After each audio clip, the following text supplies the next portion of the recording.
Hey guys, Dave and Len here. Welcome to Wargame Chat. We're going to talk about how we come up with our ratings for games. A guy named Steve asked on my website how we come up with our Board Game Geek ratings first. So let's do those first.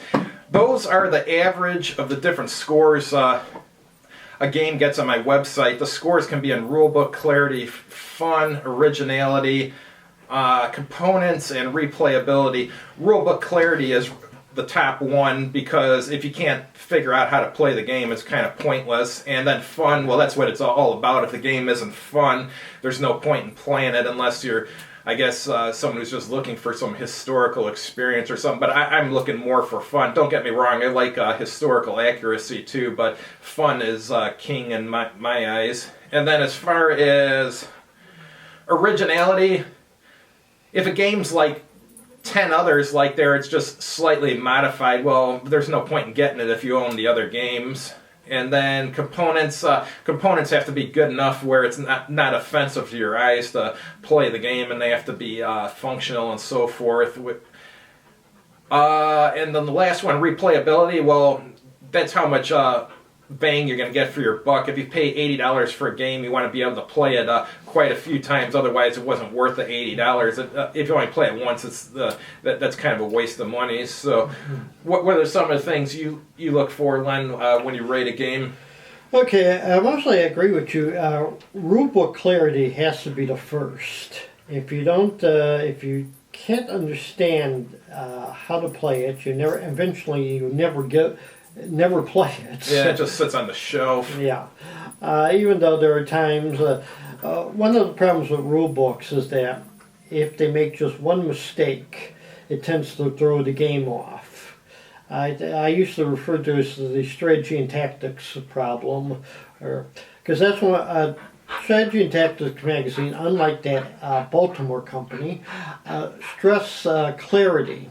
But the problem is they're human. They make mistakes once in a while. So it's like one example of one game I played where the victory conditions where you had to blow up the bridge, and they told you that it's a hard target.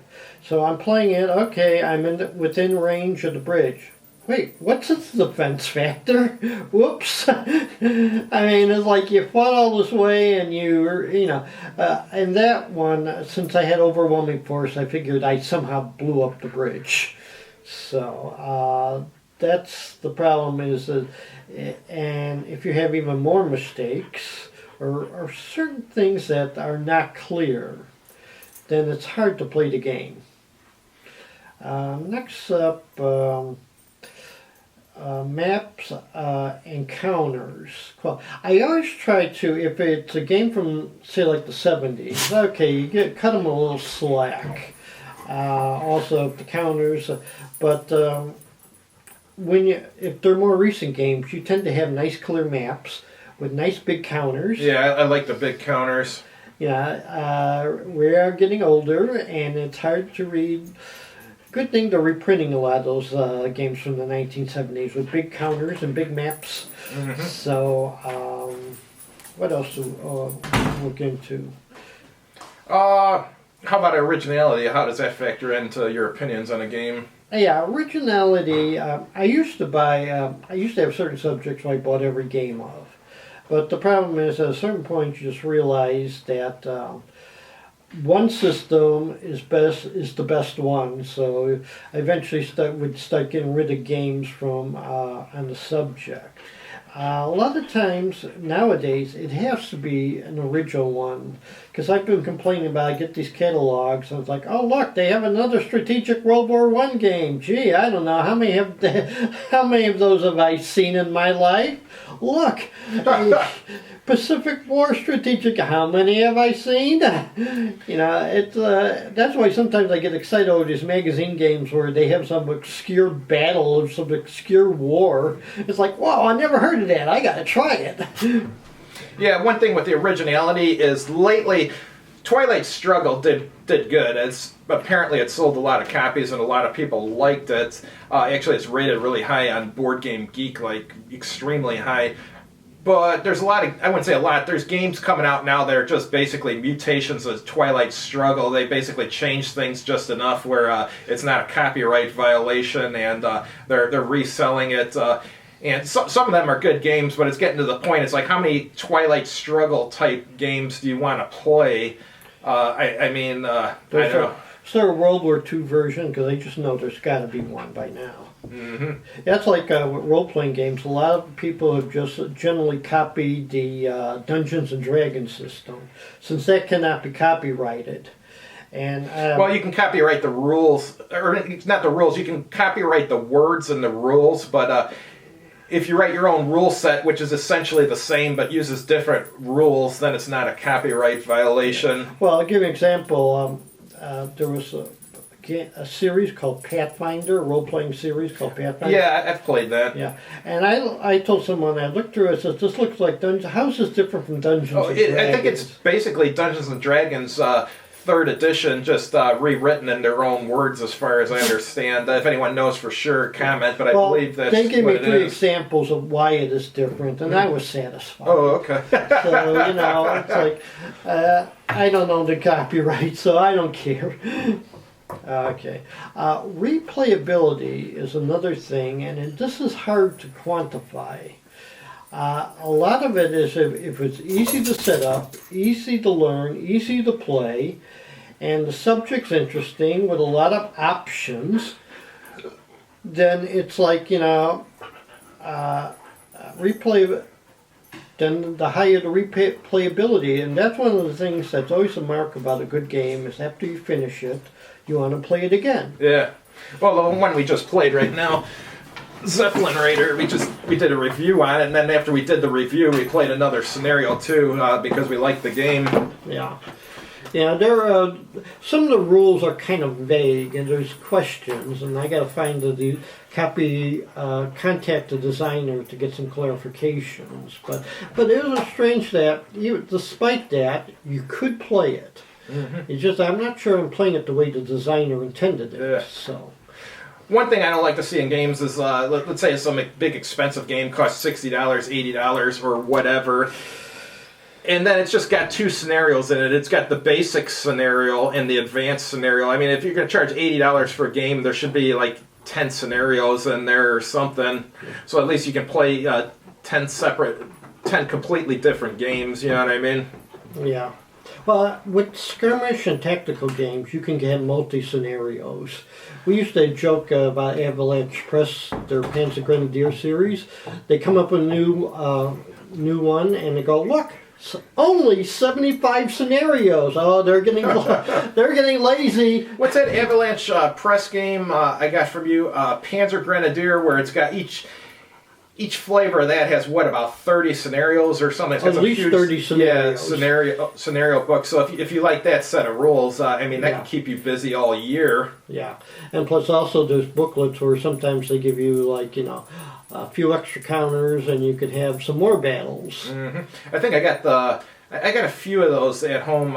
The one I want to play the most is the Korean War one.